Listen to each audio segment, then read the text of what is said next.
Hi welcome back to my channel home maker life style. ఈరోజు సింపుల్గా బీరకాయ కర్రీని అయితే పాలు పోసి ఎలా చేసుకోవాలో చూసేద్దాం। వీటికి ఏమేం కావాలో ఒకసారి చూసేయండి। ముందుగా స్టవ్ ఆన్ చేసుకొని కడాయి పెట్టుకొని ఆయిల్ వేసుకోవాలి। జీలకర్ర, ఉల్లిపాయలు, పచ్చిమిరపకాయలు, కరివేపాకు వేసుకొని కొద్దిసేపు వేగనివ్వాలి। ఇవి త్వరగా వేగడానికి అందులో సాల్ట్, పసుపు కూడా వేసి మరొకసారి కలుపుకోవాలి। అల్లం వెల్లుల్లి పేస్ట్ వేసి పచ్చివాసన పోయేంత వరకు ఒకసారి బాగా కలుపుకొని టమాటాలను వేసి ఒక 5 నిమిషము మగ్గించుకోవాలి।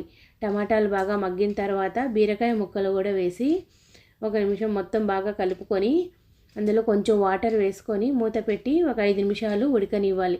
ఇవి బాగా ఉడికిన తర్వాత కొంచెం కారము, ధనియాల పొడి వేసుకొని మరొక 2 నిమిషాలు వీటిని బాగా ఉడికించుకోవాలి। అంతేనండి, సింపుల్గా బీరకాయ కర్రీ అయితే రెడీ। చివరిగా పాలు పోసుకొని కొత్తిమీర చల్లుకుంటే కర్రీ అయితే రెడీ। ఇది చపాతీలోకి చాలా బాగుంటుంది, రైస్లో కూడా బాగుంటుంది। ఈ